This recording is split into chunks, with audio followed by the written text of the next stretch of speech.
Magandang araw po sa inyong lahat mga kapuring. Welcome back po sa ating channel. Ngayong araw po ay ipapakita ko sa inyo kung paano po magbaklas at magbuo ng ating cylinder head. Kaya po natin ito ginagawa ay kapag nagpapalit po tayo ng valve seal kapag mausok na po ang ating motor, or pag magpapalit po tayo ng higher lift ng cams, or kapag magpapalit tayo ng sirang valve or ng malambot na valve spring, or kapag lawlaw na yung ating timing chain, or kapag nasiraan tayo ng valve tappet nut and iba pang parts na kailangan nating palitan sa ating cylinder head. Kung makikita nyo po sa video, ang una ko pong tinanggal ay yung banjo bolt ng ating oil bypass. Then binaklas ko po yung timing gear cover. May 4 po itong tornilyo. Tapos niluwagan ko po yung 2 Allen bolt ng ating timing gear. Then next po natin ay yung ating tappet cover sa intake sa exhaust.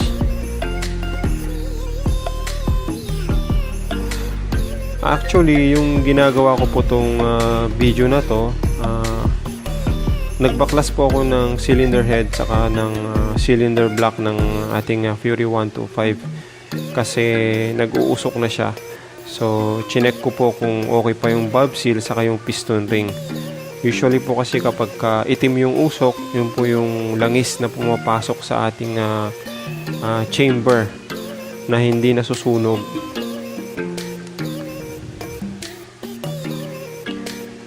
Yung proseso po ng pagbabaklas ko ng cylinder head ay based lang po dun sa aking experience. Pero alam ko po, meron pong proseso kung paano po ito baklasin. Pero sa akin po, ganito po yung usually ginagawa ko. Kailangan nga po pala nating hanapin yung TDC o yung tinatawag na top dead center ng ating motor bago po tayo magbaklas ng timing gear. And also, kailangan din po nating luwagan yung ating tensioner para lumuwag po yung ating timing chain at matanggal natin yung timing gear. Para ma-check po natin kung naka-TDC yung ating motor, nakita nyo po kanina, in-adjust ko po yung ating timing gear. Hinanap ko po yung guhit sa may timing gear na matapat dun sa guhit naman ng ating cylinder head, which is pinakita ko naman po yan sa unang video ko sa valve clearance adjustment na nandito rin po sa ating YouTube channel. Then next po ay tanggalin natin yung nut na 10mm sa taas ng ating cylinder head. Yung pong ating banjo bolt 8mm po yun. Tapos itong 4 na bolt po ng ating timing gear ay 8mm din po.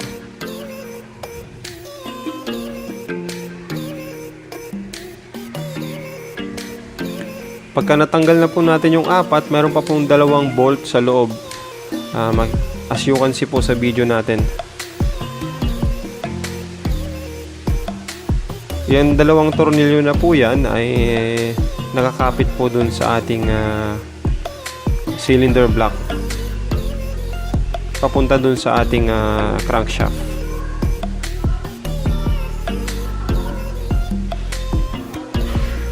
Pero syempre, bago po natin baklasin yan, initially, kailangan din po nating i-off muna yung ating gas knob bago tanggalin yung gas hose dun sa ating karburador. Tinanggal ko rin po pala yung ating throttle cable sa ating carburetor. Ganon din po yung air filter box natin. Syempre, bago natin ma-access yan, kailangan natin tanggalin yung ating mga fairings. Saka usually po, pag nagbabaklas po tayo ng cylinder head, sinasabay na po yung paglilinis ng ating chamber saka nung ating piston. Pero sa video pong ito, ipapakita ko lang po sa inyo kung paano ko po siya binaklas, tsaka kung paano ako nagpalit ng valve seal. Kasi next video, papakita ko po kung paano ko po nilinisan or ni-refresh yung ating cylinder head saka yung ating cylinder block. Kasama na po doon yung pagpapalit ng ating piston and piston ring. Kapag kasinama ko po kasi yung video na yun dito, aabot po tayo ng more than 1 to 2 hours. Kaya ang ginawa ko po siyang dalawa or hinati ko sa dalawa. Last, wag po natin kalimutan tanggalin yung ating tambucho bago po nating hugutin yung ating cylinder head.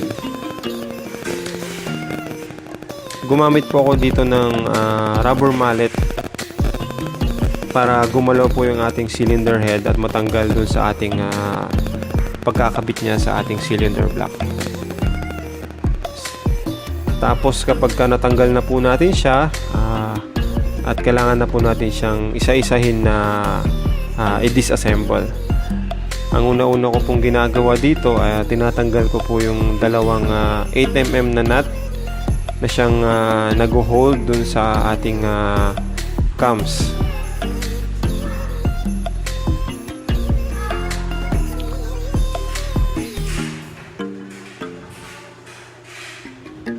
Pagkatapos po nyan, pwede nyo na pong hugutin yung dalawang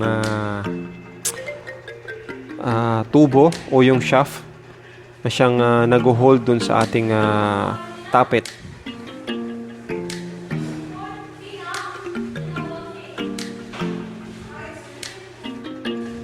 Yan po yung ating intake. At yung isa naman na hugutin ko ngayon ay yung ating exhaust.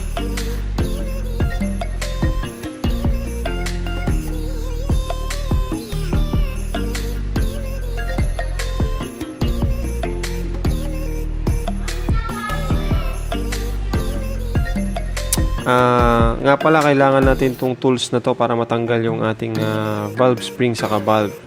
May nabibili po nito sa Shopee, pangtanggal ng para hindi po lumipad yung dalawang lock ng ating valve spring saka yun kung makikita nyo po sa video, tanggal na po yung isa nating valve sa exhaust, then susunod natin yung sa intake. Pero dyan, pwede nyo na pong hugutin yung ating cams.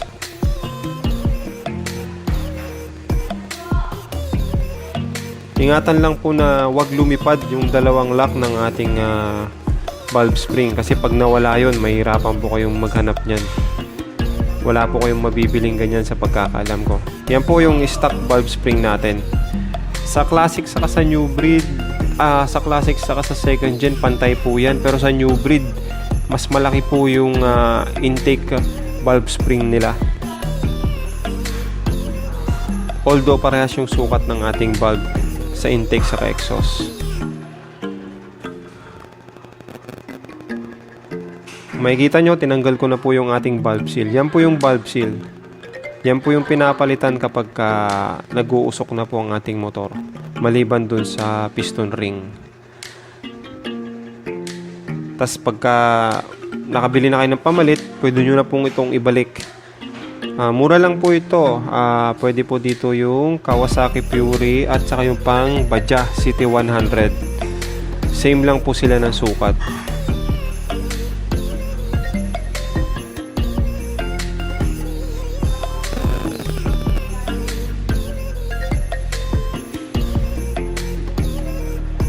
Make sure lang po na maigpit yung pagkakabalik natin ng ating valve seal. Kailangan kapit na kapit po siya.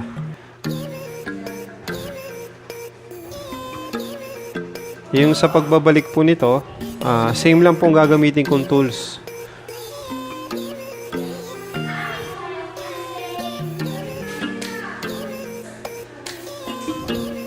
lagay nyo po muna sa ilalim yung pinaka rubber stopper ng ating valve. Then ibalik na po natin yung, of course balik na natin yung intake and exhaust valve natin. Makikita naman po natin yung size nun, di po siya magpipit kasi iisa lang po yung lagayan nun, di nyo po siya pwedeng mapagbaliktad. Sa valve spring naman pwede pong baliktarin yan kasi same lang naman po na sukat.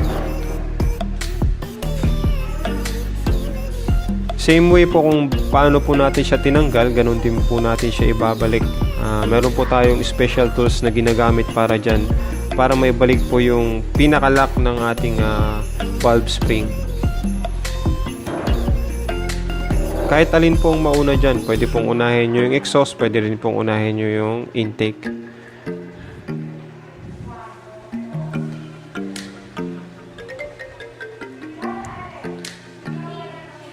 Double check po natin yung ating yung dalawang lock ng ating valve spring. Kasi kapag nagkamali po kayo ng lagay dyan, maaari pong lumipad dyan kapag umaandar na po yung ating motor at magkaroon ng problema.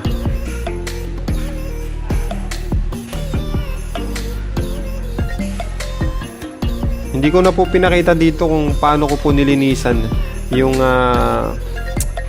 ating chamber, and the same time yung paano ko nilinisan yung ating valve, tsaka yung valve spring, tsaka yung camshaft, kasi sa next video ko po ipapakita yon. Ang pinaka-purpose lang ko lang po sa video na ito para may pakita sa inyo kung paano magbaklas at magkapit ng cylinder head, and at the same time kung paano po magpalit ng valve seal.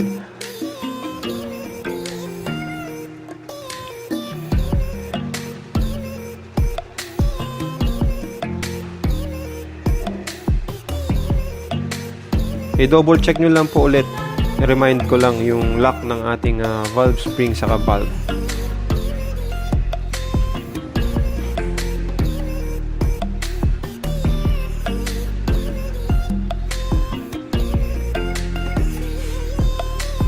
Pwede nyo naman pong itesto kung okay yung pagkakalak niya kapag tinulak nyo po yung ating valve spring. Makita nyo po kapag umangat yung ating valve. Especially kapag nakapit na po yung ating cams. Pag inikot nyo po yung cams, makikita nyo po sa may cylinder head natin na bumababa akyat yung ating intake and exhaust valve. Kapag nasigurado na po natin yung pagkakabalik ng ating valve saka ng ating valve spring tsaka yung lock nito, pwede na po natin ibalik yung ating camshaft. Sa paglalagay naman po ng camshaft, wala pong problema to hanggat hindi pa po nailalagay yung ating tappet o yung roll, yung tinatawag nilang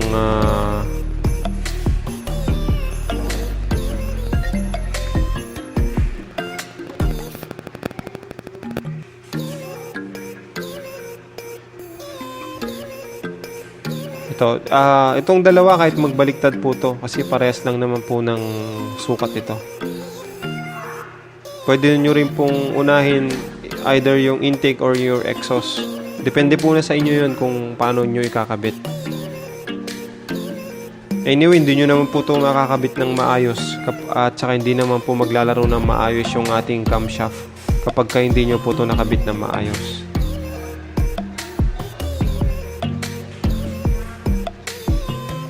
Yung detailed na paglalagay nung ating camshaft, susunod ko po sa mga after nung video na to, kasi meron pong position kung paano po binabalik yung camshaft sa ating cylinder head.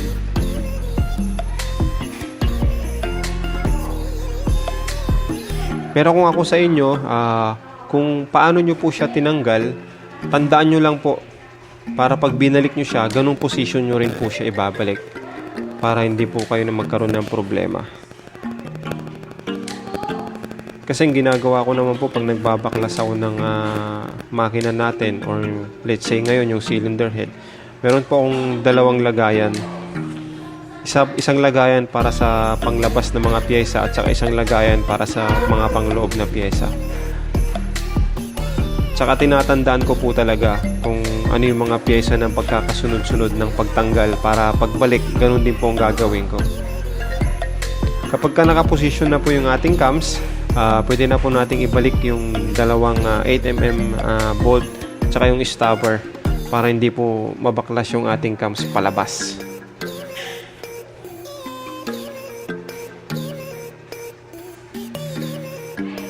Makikita nyo naman po sa video natin ito kung paano yung ginagawa ko. And at the same time, ninanarrate ko naman po sa inyo kung ano yung pagkakasunod-sunod. Yung mapapansin nyo, linis na po ng ating chamber. Pero initially, pag tinanggal po natin yan, napakadami pong carbon yan.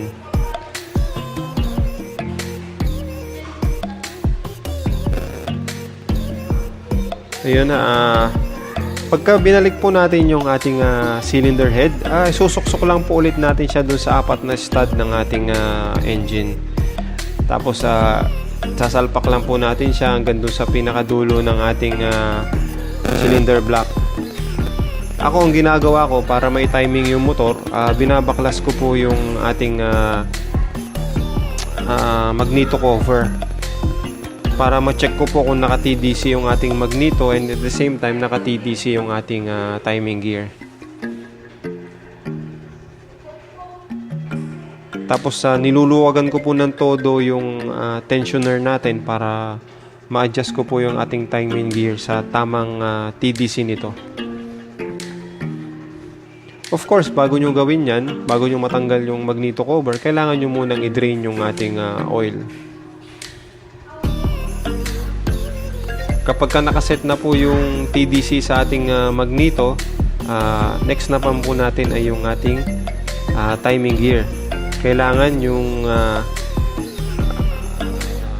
nakapantay or parehas na naka-TDC yung ating magneto at ating yung timing gear. Makikita nyo po yan dun sa video ko na sinasabi ko sa inyo, yung sa valve clearance adjustment. Nandun po yung tamang pag-adjust ng ating timing gear sa TDC o top dead center.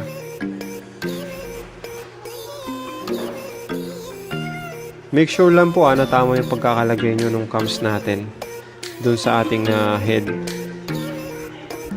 Katulad yun ng sabi ko kanina, ang pinaka the best na lang po na gawin is tandaan nyo po kung paano nyo binaklas yung position ng ating cams para pag binalik po natin siya sa ating head, ganun pa rin po yung pagkakalagay natin.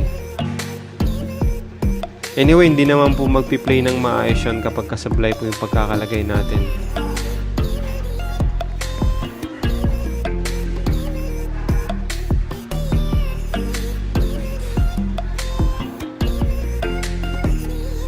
Then, kailangan po nating higpitan na yung ating Allen bolt. Para magawa yun, pinipigilan ko po yung pag-ikot ng ating magneto. Kinokontra ko po siya para maigpitan po natin yung dalawang Allen bolt sa ating timing gear.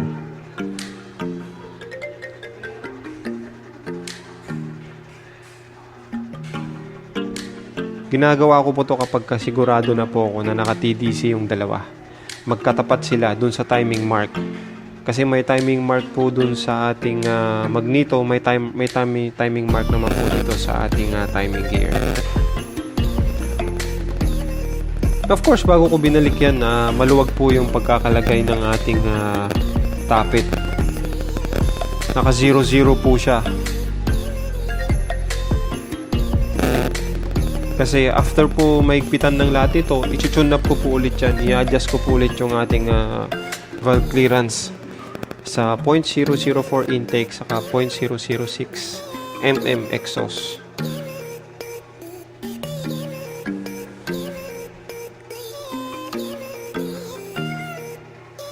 Kung paano po yung pagkakasunod-sunod ng pagtanggal natin sa mga bolt kanina sa ating cylinder head, ganun lang po yung gawin natin pagka binalik na po natin ito. apat na 10 mm sa ibabaw, tapos dalawang mahabang 8 mm sa loob dun sa may timing gear, apat na bolts sa ating timing gear cover, saka isang banjo bolt sa ating oil bypass. Maliban doon, may tig-dalawa tayong 8 mm sa ating tappet cover, exhaust saka intake po. Anyway, reference lang po naman tong video na ginagawa ko para dun sa mga newbie na katulad ko na gustong magpalit ng kanilang valve seal, mag-check ng kanilang cylinder head, maglinis na rin at the same time, magtanggal ng carbon,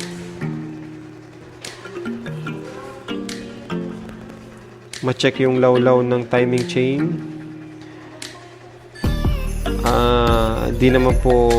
Wala pa naman po ako na-experience na nasira na timing gear.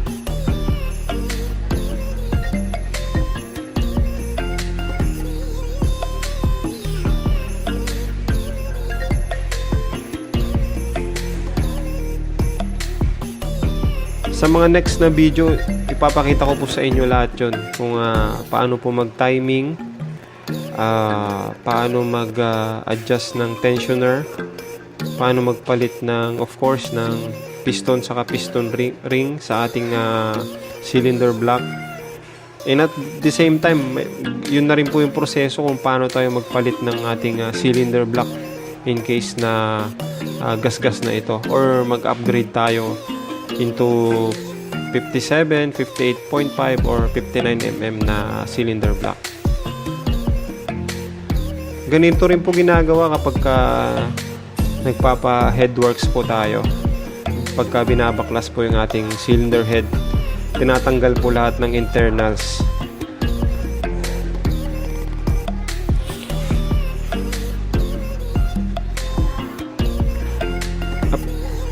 Pwede nyo pong i-comment sa baba, or kung ano man po yung mga nakikita nyo mali sa ginagawa ko para makorek ko po. And at the same time, ma-inform po natin yung ating mga viewers or mga YouTubers or mga subscribers sa tamang proseso ng pagbabaklas at pagkakabit ng ating cylinder head.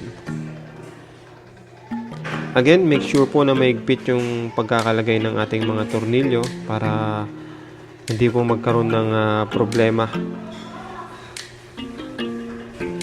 Yung iba po, pag nagbabaklas ng cylinder head, nagpapalit na rin po sila ng cylinder gasket. May copper gasket po kasi tayo dyan. Ngayon, hindi ko na po pinakita. Kasi ang purpose ko nga po is papakita po siya sa susunod na video. Kasama po yung paglilinis. Again, ayan po kung paano siya ibalik o isuksok dun sa apat na stud ng ating engine.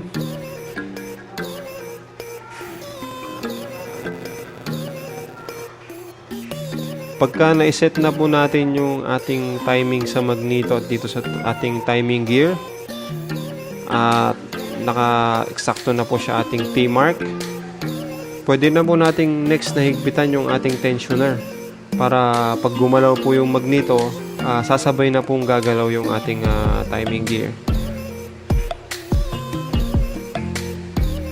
Hindi ko po alam sa iba, pero sa akin po ganito po yung ginagawa ko kapag binabaklas o binabalik ko po yung ating cylinder head.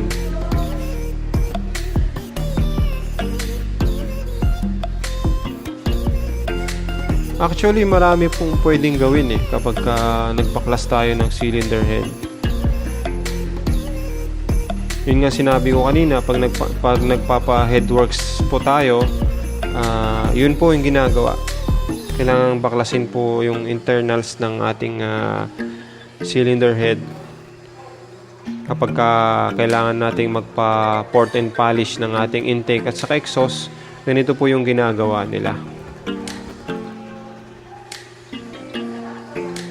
And of course, maliban nga dun, kapag nagpapalit po tayo ng Katulad ng sinabi ko kanina, nagpapalit tayo ng valve seal, nagpapalit tayo ng higher lift na cams, nagpapalit tayo ng ibang brand or ibang valve spring, or pag nagpapalit tayo ng nasirang valve, stock or yung Pyto. Ganito po yung ginagawa.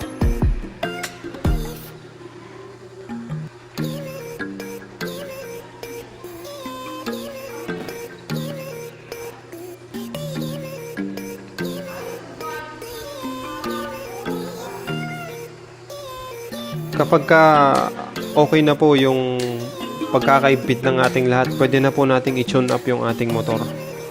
Ang standard po na nakalagay na pwede nating i-tune up ang ating motor ay 0.04 mm to 0.08 mm intake and exhaust. Again, para ma-check kung naka-TDC po yung ating motor, kapag nakatapat na po sa T-mark yung ating timing gear or yung ating magneto, galawin nyo po yung intake tsaka exhaust. Kapag hindi po gumagalaw, iikot nyo po ng isa, pero pagka gumagalaw, yun na po yung naka-TDC na po yung ating motor o yung ating piston. Kapag na-tune up na po natin based sa sinabi ko pong valve clearances, pwede na po nating takpan yung ating valve intake tsaka valve exhaust tappet.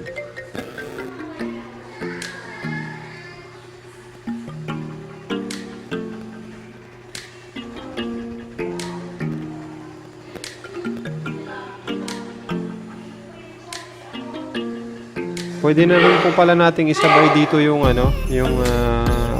pagpapapalit natin ng engine oil, since nagpalit naman na po tayo o nagbaklas naman tayo ng head. Saka dito sa magneto side, kung may budget pa, baka pwede nating palitan yung oil. Or hindi man at pwede pa yung ating langis, pwede naman po natin itong ibalik. Check nyo pong maigi yung pagkakapwesto ng ating mga o-ring para maiwasan po natin yung pagtatagas ng ating langis. Kapag manipis na, palitan na po natin. Kapag hindi pa, pwede naman pong ibalik, or kapag wala pang pambili, pwede naman pong gumamit ng liquid gasket maker.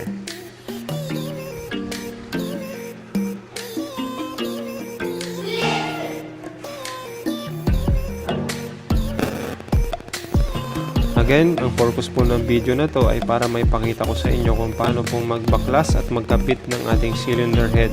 Kasama na po yung pagbaklas at pagkabit ng internals o yung mga nasa loob na pyesa ng ating cylinder head, tulad ng cams, timing gear, valve spring, valve seal, tappet,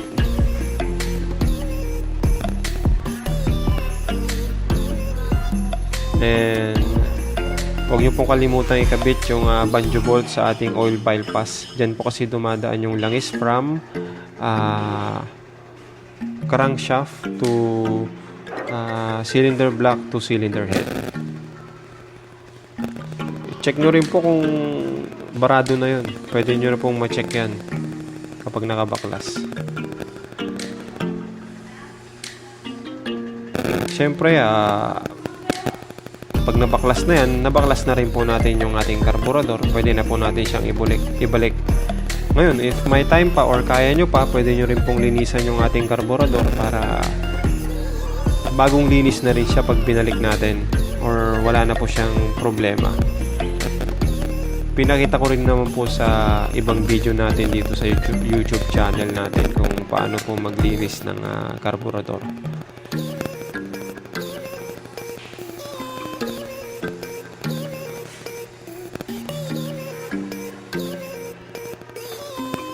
Pagka okay na po yung pagkakabit ng ating karburador, huwag po nating kalimutang ikabit yung ating tambutso bago po tayo mag-testing.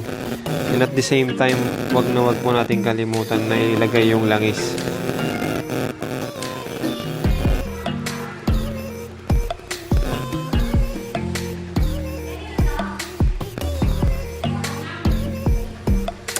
I hope meron po kayong ulit natutunan sa video natin ito. Please watch, like, and subscribe po sa ating channel.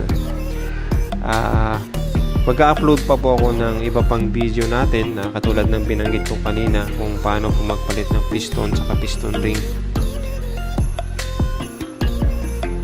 kung paano mag-refresh ng ating engine from cylinder head to cylinder block.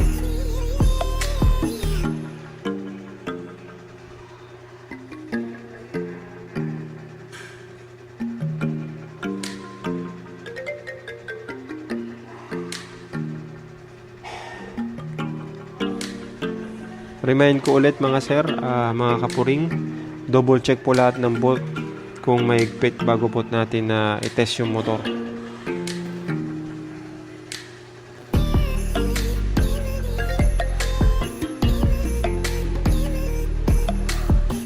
Ayun,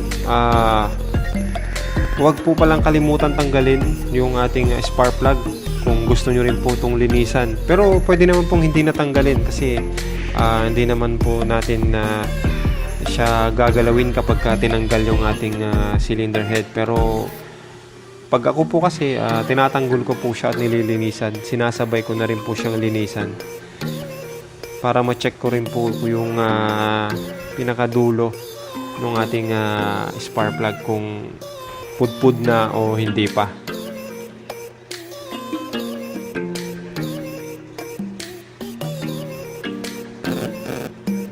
Pagka okay na po lahat, lagay na po natin yung langis.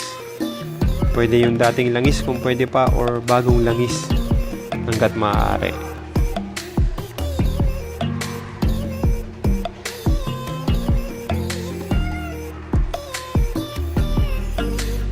Hindi ko na po pinakita dito yung pagbabalik nung ating magneto cover kasi nasabi ko naman na po yan sa ibang video natin.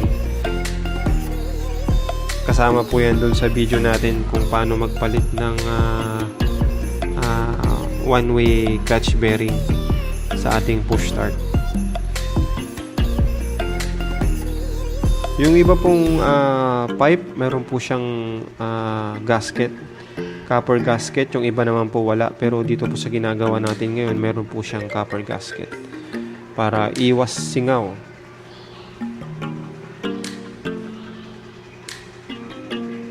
Of course, bago matapos tong video na to, ipapakita ko sa inyo na running po or umaandar po yung engine na ating pinaklas.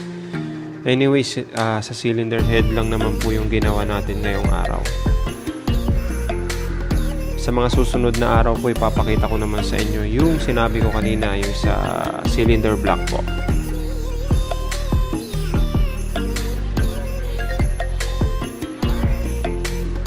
Please, kung may mali po sa ginawa ko, comment below po para makorek po natin. Huwag nyo pong kalimutang mag-watch, like, and subscribe po. Maraming salamat po sa inyong lahat, and I hope may natutunan po kayo ulit sa video natin ito.